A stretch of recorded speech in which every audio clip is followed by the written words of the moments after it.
Olá, seja bem-vindo ao Planeta Campo Entrevista, um programa semanal de entrevistas sobre sustentabilidade. Na edição de hoje, vamos falar sobre insegurança alimentar, ou seja, a falta de disponibilidade e o acesso das pessoas aos alimentos. Tal cenário reflete em questões de cunho econômico, político, social e ambiental. Com a pandemia da Covid-19, o quadro se agravou no país e no mundo. Por aqui, de acordo com dados da Fundação Getúlio Vargas, a parcela de brasileiros que não teve condições para se alimentar ou prover alimentos à sua família em algum momento nos últimos 12 meses subiu de 30% em 2019 para 36% em 2021.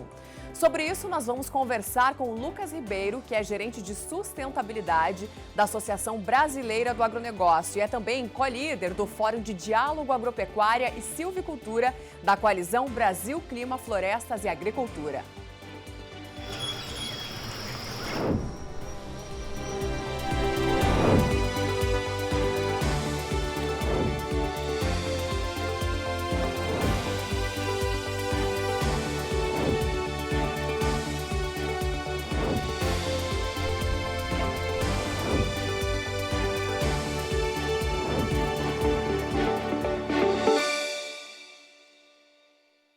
Eu começo o programa te dando as boas-vindas, Lucas. Um prazer te receber aqui no Planeta Campo Entrevista. Obrigada por ter aceito o nosso convite. Obrigado, Sara. É um prazer estar aqui no Planeta Campo com vocês. Maravilha, o prazer é nosso. Eu te pergunto o seguinte, a gente sabe que a insegurança alimentar é um problema global.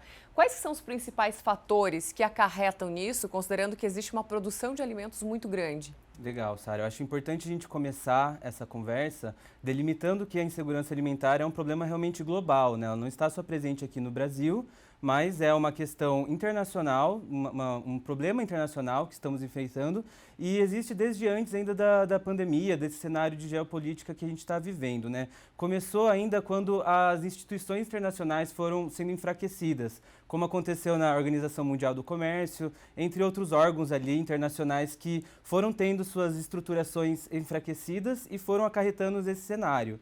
Então, a gente teve isso acontecendo. No Brasil, isso também aconteceu lá em 2016, quando foi extinto o Ministério do Desenvolvimento Agrário, que era um ministério especificamente que tinha esse objetivo de trabalhar questões como o desenvolvimento da agricultura familiar, segurança alimentar no Brasil.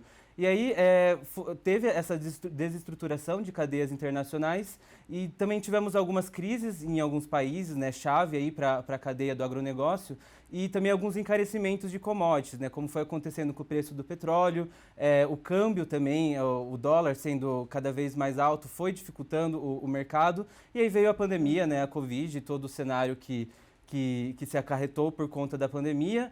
E também, recentemente, dado o cenário de geopolítica, né? A crise lá na guerra da Ucrânia com a Rússia também piorou essa situação e foi essa série de fatores que foram ocasionando o cenário que a gente vê hoje, né? Que foi gerando inflação, crise nas cadeias de suprimentos e que está resultando nesse cenário de insegurança hoje que a gente tem, que atinge cerca de metade da população do Brasil. Ou seja, uma série de fatores que acabaram agravando uma situação que já não era boa, né? Exato. E acho também legal comentar que insegurança alimentar não é fome, né? Fome é o estágio máximo da insegurança. Insegurança alimentar no seu estado grave. Insegurança alimentar é a população não ter certeza do que vai se alimentar ou se vai ter acesso aos nutrientes necessários ou a variedade de alimentos necessários para garantir a sua saúde e a sua segurança alimentar. Um bom esclarecimento, Lucas. E o que é que você acredita que pode ser feito para que se combata a insegurança alimentar? Legal. Eu acredito que é uma necessidade de integração conjunta de todos os stakeholders da cadeia. Stakeholder a gente entende por partes interessadas, né? As pessoas que atuam na cadeia. E quando a gente fala de agronegócio, eu acho importante mencionar, pelo menos nós da BAG, a gente tenta unificar esse conceito, que agronegócio não diz respeito só aos containers de soja sendo exportado para países ou grandes comércios e grandes produções acontecendo no Brasil e no mundo. Mas agronegócio diz respeito a todas as comercializações entre os elos das cadeias, todas as relações comerciais e econômicas. Então, o agronegócio vai surgir desde lá das minerações para os fertilizantes, das indústrias químicas que vão gerar defensivos agrícolas para a produção, ou das montadoras que vão gerar maquinários agrícolas, os bancos discutindo créditos, os escritórios prestando serviços jurídicos. e vai passar desde o mercado de insumos, a produção, a industrialização, a comercialização e o consumo, que somos nós, consumidores finais. Tudo isso faz parte da cadeia do agronegócio. E para que a gente garanta a produção segura, sustentável e de fácil acesso para toda a população, nacional e internacional, é necessário uma ação conjunta de todos esses stakeholders, da esfera pública, com políticas públicas que deem incentivos ao acesso a alimentos, que deem maior acesso a tecnologias e tecnificações para pequenas produções, que garanta a distribuição descentralizada de alimentos, e aí também passa pelas iniciativas privadas, né, de todo as empresas fomentando pequenos produtores, incluindo ele em sua cadeia, né, garantindo ali a comunidade que ela está inserida, esse desenvolvimento conjunto, e também o terceiro setor, né, que são entidades de classe, instituições de pesquisa, né, ou como a própria BAG, né, Associação Brasileira do Agronegócio, de trabalhar para esse fortalecimento da cadeia de representações de necessidades e tentar desenvolver o agronegócio, né, que é toda essa cadeia que eu comentei, de maneira conjunta. Legal, eu ia te perguntar exatamente isso, né, do papel da agropecuária nesse cenário, o papel da agricultura familiar quando a gente fala aí em insegurança alimentar, né? Como que você entende que isso deva ser tratado? Em parte você respondeu, mas só para complementar. Legal. A agropecuária, né, toda a nossa cadeia. Então, nós somos quem produzimos, quem comercializamos, né, quem fazemos o alimento chegar à mesa do consumidor final. Então, ela é parte ela é o todo, né? Ela é tanto o problema como a solução, né? E a agricultura familiar, eu acho que é a grande peça-chave para que a gente possa trabalhar isso, que possa ser visto com maior atenção por todos os players da cadeia, todas as partes envolvidas na cadeia, né? A agricultura familiar, ainda que ela corresponda por uma parcela relativamente pequena da produção de alimentos, hoje a gente fala ali, dependendo da metodologia usada para identificar o que é agricultura familiar, a gente fala de 20% a 25% da população rural e também de 20% a 25% do total de alimentos que são produzidos. Só que essa porcentagem corresponde a mais da metade do que é consumido no mercado doméstico. Então, grande parte do que a gente consome hoje no Brasil vem dessas produções familiares, né, de pequenos produtores, e que são a população mais vulnerável, né, a mudanças climáticas, à inflação, aumento de custos de produção e uma série de fatores, mas que também, por outro lado, são a peça-chave que pode nos ajudar a resolver esse problema, né? Então, a necessidade de integração da cadeia, ela passa principalmente por essa necessidade de olhar os agricultores familiares, que são responsáveis relativamente por uma pequena parcela da produção, mas são a maior parte da população rural e os grandes responsáveis pela alimentação do que está na mesa do brasileiro, né? Então, a necessidade de incluí-los em políticas públicas, em certificações, em ferramentas de sustentabilidade, em uma série aí de iniciativas, né, pelas próprias startups, né, as startups que estão em grande expansão aí no Brasil, crescendo cada vez mais, apresentando soluções para a cadeia do agro, tem que ter esse olhar protagonista do agricultor familiar, né, que ele é a pessoa com maior carência de tecnologia, de atenção, mas é o que tem o maior potencial para absorver tecnologias, para aumentar a sua produtividade, para estar presente em questões de segurança alimentar, né, que é o tema da nossa conversa, mas também uma série de iniciativas e temas que são cada vez mais caros ao setor e de maior complexidade, mas também que expressam essa oportunidade do nosso protagonismo. Legal, Lucas. E você comentou de sustentabilidade, né? Como é que você vê a importância do compromisso social, ambiental e de governança, o famoso ESG, das empresas nisso tudo? Legal, essa sigla está bem em moda hoje em dia, né, Sara? Eu acho que desde o começo da pandemia, ali de quando teve essa grande virada, né, social, o ESG começou a aparecer em tudo quanto é artigo, em tudo quanto é métricas, né? Mas é uma sigla relativamente antiga, tem quase 20 anos já de existência e ela é uma forma de mensurar o compromisso das empresas com a responsabilidade deles, social, ambiental e de governança, né, que é a tradução para a sigla ESG. Então, são uma série de métricas mensuráveis, né, que o mercado investidor pode identificar nas empresas a partir da responsabilidade que elas têm. Então, é uma forma que as empresas começaram a enxergar, impulsionados pela pandemia, de que não basta mais ter o lucro de dar o serviço ou o produto, mas estar inserido no meio, de assumir a responsabilidade de que a empresa faz parte de um ecossistema, não só dos seus clientes ou dos seus fornecedores, mas de toda a sociedade que ela está inserida. Então não basta mais para as empresas venderem e comercializarem seus produtos e serviços, elas têm que estar nesse meio que elas estão inseridas, afirmar seu compromisso e propor a mudança também, propor ferramentas, propor ações que vão favorecer todas as pessoas inseridas no meio, né? Então, o ESG é uma forma das empresas têm de assumir publicamente o seu compromisso ali para além do seu negócio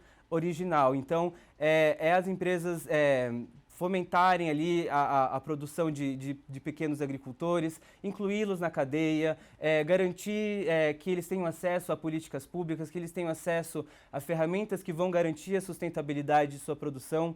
Então, o ESG é uma forma ali das empresas, né, do setor privado, se inserir na comunidade e assumir compromissos que vão poder impactar positivamente a sociedade como um todo, para além do negócio deles. Então, eu acho que é uma métrica cada vez mais importante, vai ser cada vez mais presente aí no avançar dos anos, e é uma forma de inserir o setor privado aí em toda essa questão, né? Tem a questão da insegurança alimentar, né? Mas inúmeros desafios aí que a sociedade vai vir a enfrentar, que o setor privado pode contribuir como parte da solução também. E com certeza isso também ajuda na agregação de valor, né? Claro. Agora a gente faz um rápido intervalo e daqui a pouquinho o Planeta Campo Entrevista volta com esse bate-papo aqui com o Lucas Ribeiro para falar de insegurança alimentar. Não saia daí. Planeta Campo Entrevista está de volta, hoje conversando com o Lucas Ribeiro, da ABAG e também da Coalizão, para falar sobre insegurança alimentar. Agora, dando sequência ao nosso papo, Lucas, e aproveitando, né, um fato bem recente, que os Estados Unidos acabou liberando a produção de alimentos em áreas de preservação, usando como justificativa a questão da insegurança alimentar, guerra, Ucrânia e Rússia. Eu queria que você dissesse se você acredita que esse seja um caminho, como que você enxerga isso? Não, eu acredito que é justamente o caminho contrário, né? Esse tipo de ação, o setor mais em linha com o desenvolvimento sustentável enxerga como um certo retrocesso, pois a gente acaba perdendo o avanço da agenda, né? Tantos anos de discussão baseada em conceitos técnicos, né? Em ferramentas científicas que dão suporte para toda a pauta da sustentabilidade no setor. Medidas como essa são paliativas, não devem solucionar o problema da insegurança alimentar, principalmente porque elas não vêm de políticas públicas e instrumentos que vão garantir a distribuição desses alimentos, vão garantir o acesso da população mais vulnerável a essas questões e devem favorecer pequenos grupos de produtores ou pequenas culturas específicas, mas não trata o problema como um todo, né? E acaba atropelando pautas que vêm sendo construídas a tantas mãos, com tantos anos, né? E com muita dificuldade também.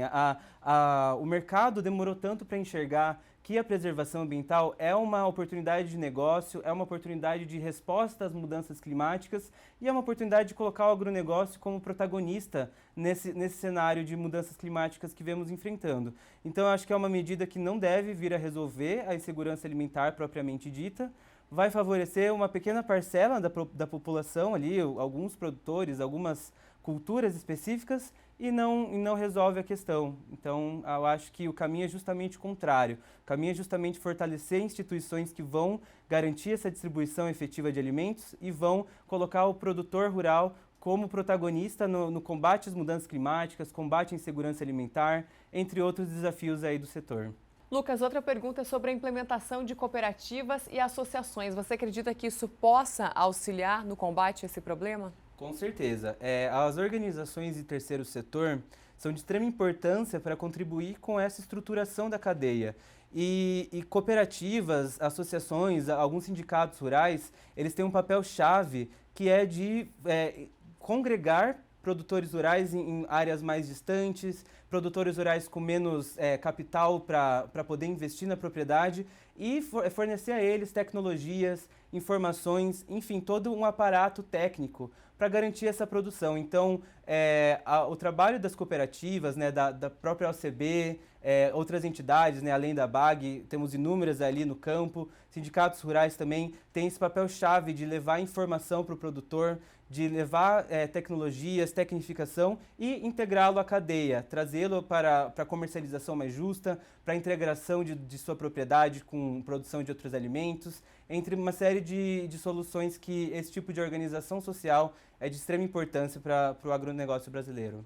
De tornar a atividade possível, né? Com certeza. Lucas, e em relação ao fator logístico, você acredita que ele também, né, tem algum peso importante, levando em conta a extensão territorial do Brasil? É uma dificuldade difícil de superar, né? Com certeza. Acho que a discussão logística no agro brasileiro ela é bem antiga. Tá junto com a própria criação do agro, né, do próprio início ali das grandes produções. Eu acho que é um desafio que ainda vai se suceder por longos anos e tem uma série de questões ali que podem contribuir para trazer a segurança de volta dos alimentos, né? A gente pode falar sobre a integração dos modais, né, de trazer as malhas ferroviárias mais efetivas para o escoamento da produção. A gente também pode debater formas de reduzir o desperdício ali no transporte, né? Quando a gente fala principalmente de frutas e hortaliças, a gente tem uma porcentagem muito grande de desperdício ali, da perda da própria carga ao longo do processo. Então, há uma série de gargalos ali que podem ser olhados com cuidado por uma série de agentes da cadeia, tanto público como privados, pensando nessas problemáticas. Também a descentralização da produção, né? É necessário que hajam grandes centros de distribuição de alimentos. Não há como governos locais e pequenas organizações facilitarem essa disposição de alimentos. Enfim, uma série de detalhes ali, gargalos que a cadeia logística pode ser olhada com maior cuidado para contribuir com a segurança alimentar nacional e todo o comércio internacional do agronegócio brasileiro. Legal, né? Falando das políticas públicas que você comentou e planos do governo que são voltados à sustentabilidade socioambiental, você acredita que eles ajudam a combater a insegurança alimentar num nível razoável? Pelo menos hoje a gente ainda está muito distante. Eu acredito que sim. A gente tem desde programas que podem ajudar indiretamente a segurança alimentar, como, por exemplo, dentro do Plano Safra, do MAPA, a gente tem o PRONAF, né, que é a concessão de créditos específica para a agricultura familiar. Então, já é uma vantagem a mais, juros menores ali para pequenos produtores, para garantir ali um acesso de crédito mais factível à população. A gente também pode citar como o Plano ABC, o ABC+, né, da agricultura de baixo carbono, do MAPA, que também tem uma série de ferramentas ali que buscam sistemas de integração, buscam redução ali, recuperação de áreas degradadas, uma série de ferramentas que podem ajudar o produtor a ter uma maior produtividade, a integrar uma cultura com outra, ter uma maior rentabilidade ali da produção e diversificar os seus produtos, que também vai contribuir de maneira indireta com a segurança alimentar nacional. E além dessas inúmeras iniciativas de políticas públicas, como eu citei, tem também algumas mais diretas, né, como o próprio Programa de Aquisição de Alimentos, ou o Programa de Alimentação e Nutrição das Atividades Escolares, que são diretamente programas governamentais que trazem essa aquisição e essa distribuição de alimentos principalmente para populações mais vulneráveis, que devem ser incentivados e fortalecidos visando diretamente a erradicação da fome e diminuir a insegurança alimentar. Lucas, agora a gente encerra aqui essa etapa de perguntas e vai trazer os 2 quadros do Planeta Campo Entrevista, começando pela nossa nuvem de tags. Legal. A gente vai ver aqui na tela uma nuvem com várias tags diferentes, né? Várias palavras relacionadas à sustentabilidade. E eu gostaria que você escolhesse uma delas e me explicasse quais as razões dessa escolha. Fica à vontade de ver qual que te apetece mais aí. A gente vê assim que tem alguns aqui que se relacionam, né? A sustentabilidade é um conceito bem guarda-chuva, né? Que abre uma série de iniciativas. Mas vamos polemizar um pouco, Sara? Vamos pegar aqui, ó, greenwashing. Greenwashing eu acho que é interessante porque é ali um meio do caminho, né? Greenwashing é um termo utilizado bastante na internet hoje em dia para acusar as empresas que as iniciativas que elas estão tendo que teoricamente contribuem com o meio ambiente, na verdade é só uma maneira de convencer o consumidor de que ela tem ali um compromisso ambiental que na prática não acontece. Eu acho esse termo interessante porque as empresas que fazem isso, né, elas já estão ali na metade do caminho, elas já estão enxergando que o consumidor ele tem essa preocupação que cada vez mais os consumidores não querem contribuir com empresas que estão envolvidas com desmatamento ilegal ou envolvidas com queimadas, envolvidas com trabalho análogo à escravidão, enfim, uma série ali de problemáticas, né, que já às vezes, sabe que eles precisam trabalhar nisso, já né? sabem que o consumidor tem essa cautela, mas eles não enxergam ainda que isso não é só uma maneira de agradar o consumidor, mas é também uma maneira de fortalecer o seu negócio, é uma oportunidade de negócio. Acho que o ESG mesmo, né, que a gente comentou um pouco antes, e toda essa mudança de cenário, eles caminham para que políticas de sustentabilidade, compromissos que as empresas podem assumir para a mitigação, né, a diminuição das mudanças climáticas, são oportunidades de negócios também para as empresas. Então, eu acho que as empresas que hoje fazem algumas iniciativas que são acusadas de greenwashing, acho que faltou essa virada de chave, de pensar que não é só uma maneira de convencer o consumidor, é também um negócio que é também um resultado que pode ser importante para a longevidade da empresa. Porque eu acredito nisso, acho que nós da BAG tentamos fazer esse trabalho com os nossos associados, de fazê-los entender que o compromisso ambiental não é só uma coisa para ficar bonito na mídia, né? Mas é também uma oportunidade para que os negócios deles sejam sólidos, sejam longevos, né? Tenham sucesso no futuro e que se tornem protagonistas, né? Façam parte dos agentes que vão contribuir para mitigar e combater não só as mudanças climáticas, como uma série de desafios da sociedade atual. Legal, mesmo que não seja uma oportunidade de mercado, que não seja só um marketing, né? Com certeza. Agora a gente vai para o nosso último quadro, última etapa aqui, que é o Planeta em 2032. E aí eu gostaria que você me dissesse como que você imagina, está aparecendo aqui na tela, que vai estar o nosso planeta daqui 10 anos, ou o que você espera? Tá. Bom, planeta, né? Vamos começar no global. O planeta eu espero que já tenha erradicado o problema da Covid há muitos anos.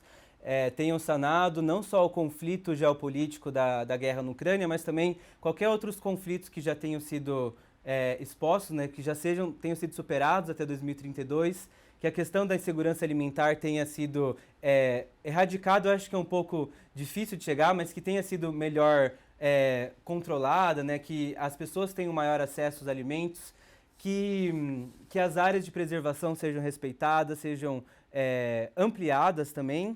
E trazendo para o Brasil, né, eu espero que o Código Florestal, que esse ano completa 10 anos, no Código em 2032 vai ter completado 20 anos, eu espero que até lá toda a etapa de avaliação do cadastro ambiental rural tenha sido implementada com eficiência. Bem superado. Bem superado, que os produtores rurais tenham se adequado, que o desmatamento ilegal tenha sido erradicado, que as monoculturas, as grandes produções tenham encontrado maneiras de se integrar, de não só produzir para ser comercializado, mas produzir com responsabilidade, integrar as comunidades que eles estão inseridos no meio dentro de seus modelos de negócio, para que seja uma forma de diminuir desigualdade, uma forma de que seja um desenvolvimento conjunto não só dos grandes players, mas também de toda a comunidade, de toda a sociedade brasileira.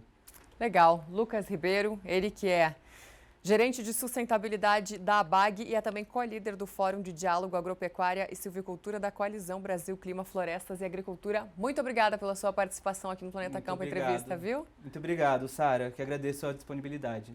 Maravilha, prazer falar com você e a gente fica por aqui, lembrando que amanhã o Planeta Campo volta ao meio-dia, eu vou estar te esperando. Tchau, tchau, obrigada pela companhia.